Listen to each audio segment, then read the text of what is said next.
The process for deciding what is good is an ongoing struggle. Our preferences are shaped and changed by our experiences, the people we meet, and even our beliefs. But how do we come to a common understanding with so many differing opinions? Sometimes it's easier to just surround yourself with people who think the same or believe the same way.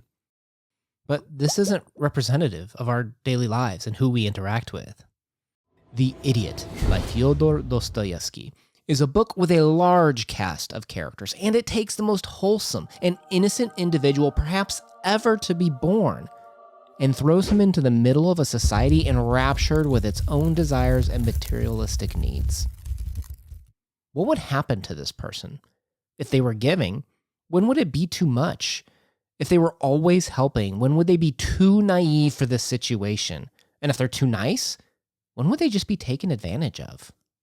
Hot off the tails of the publishing success known as Crime and Punishment, Dostoevsky released The Idiot in 1869, a book that didn't achieve the same level of critical acclaim, but still found a core group of readers who loved it. Unlike his other books, there is no central or iconic scene like the Napoleonic Man or the Grand Inquisitor, and maybe that's what makes this novel more approachable, because it takes the everyday struggle of the everyday man and makes it visible. Acclaimed biographer Joseph Frank even wrote about how personal this story was to Dostoevsky. That is to say, to understand this book is to understand Dostoevsky. There's a belief that the moment before your death, your entire life flashes before your eyes. In that moment, you'll gain the clarity of the most important things in your life. Dostoevsky took this into his main character, Prince Mishkin, to represent the highest ideals of kindness and love, his Christian ideal man who only had the best of intentions for others, but stuck him in a society mired in the sloth of the material and quotidian. What would happen? Would he push others to see his way, or would they push him to compromise? Who will break first in The Idiot? This is part of our Before You Read series where we take life-changing books and talk about what they could mean in our modern lives. Whether you're someone looking to tackle your first large novel or working your way through all of Dostoevsky's works, we're putting together this brief list of things that you need to know before you start The Idiot. We're going to go through some of the context, why it's important, and some themes to help you get the most out of your reading of this book. At the end of putting all of this together and editing for clear plot spoilers, it's worth pointing out that the term spoilers is very subjective. So the plan for today, we started off with a little bit of a skit of what you're getting with this novel to get you excited. Up next, we're going to talk about expectations versus reality, author and the publication info, Dostoevsky's challenge with this novel, a tumultuous time of the culture, and the road ahead. But first up, expectations versus reality. Expectation number 1. The cast of characters is too large. I can't keep all these characters straight. Dostoevsky is the best at writing characters, and he's probably the one author you want to have spend a little bit more time working out what each of these characters means. Luckily, there's kind of like a core group, and he's going to need a large array of supporting characters to move these characters around and explore his main ideas and themes. It's also a Russian novel. That means lots of pages and lots of details. But details matter. It's these small acts of kindness and compassion of where the book excels, and that may be challenging for some. But my advice, slow down. This is a meditation of society, life, and kindness. And by the end, you're just hanging out with your small group of 4 or 5 friends that have 4 or 5 names. It's fine. You're good.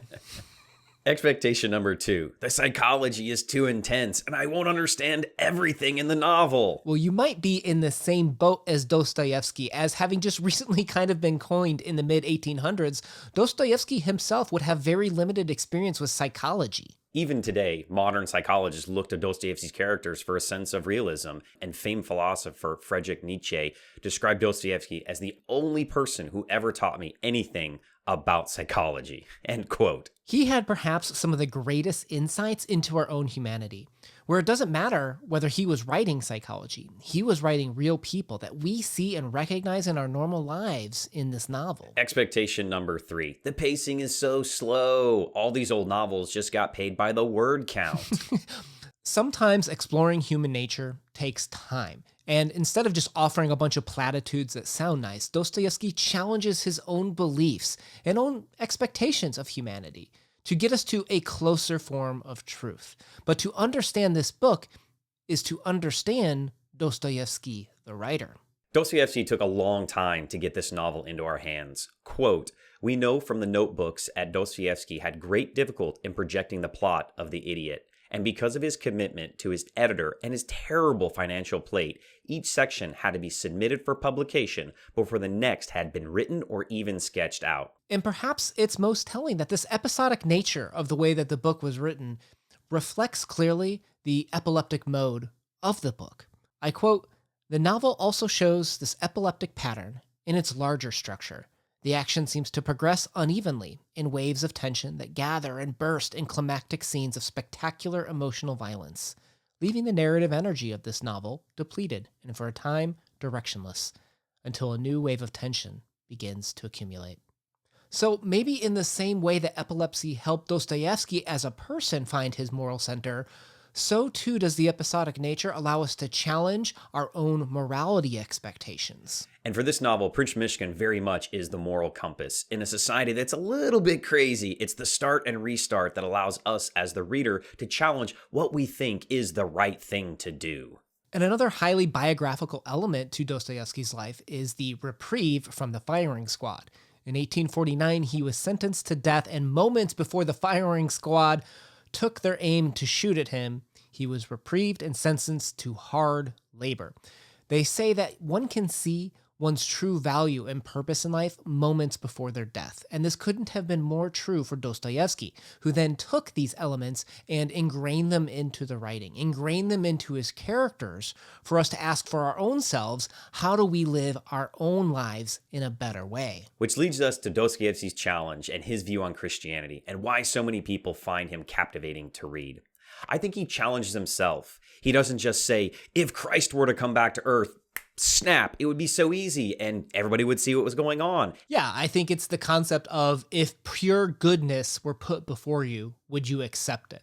There's the age-old thing that we all know that when someone says that they hate you or that you're ugly, you instantly believe them. Like, but when someone is good or says you look good, you're like, well, why is that? Like, you always question good intentions, but believe bad intentions. And it's reminiscent of Jesus in the Bible and his call to action to behave like children, be quick to forgive. And in the opening chapters, Dostoevsky imbues this into his main character, asking the readers, how do you look at this character?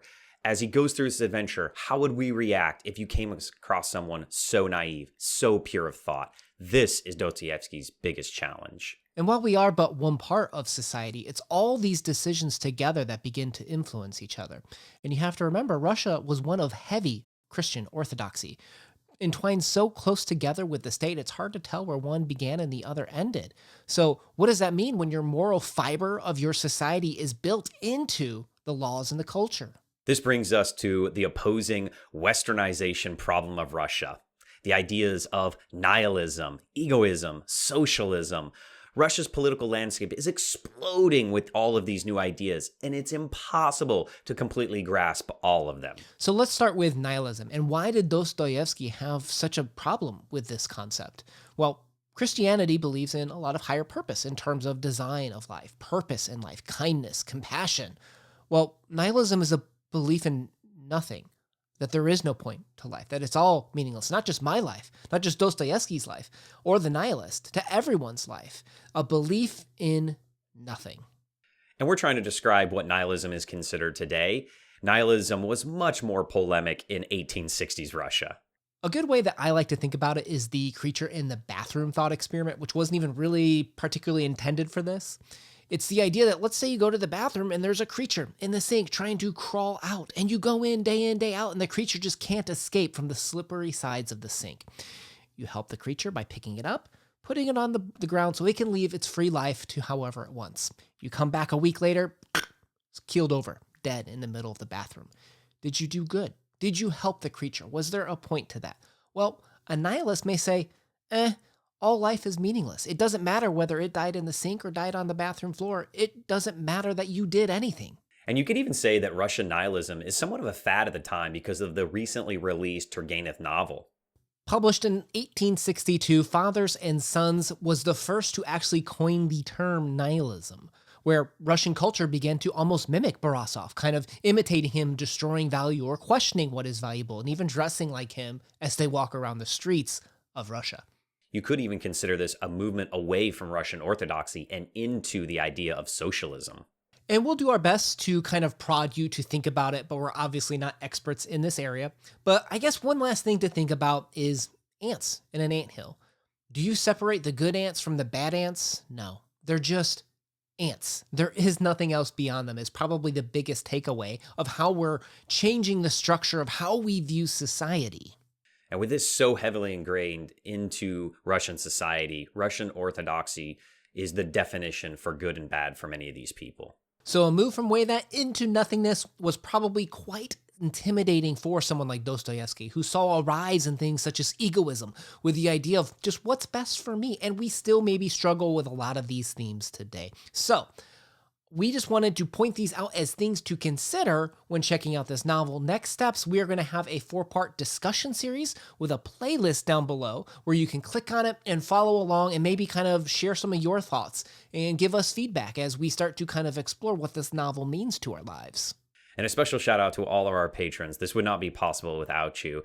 And also thank you for the read along with Leslie, Christy, and Pei. We appreciate your help and support in this read along. So whether you continue to read with us or read it on your own, we wish you the best of luck as you explore The Idiot by Fyodor Dostoevsky. My name is Una. Thank you for spending time with us today. Peace out. War and Peace read along coming up soon. Peace.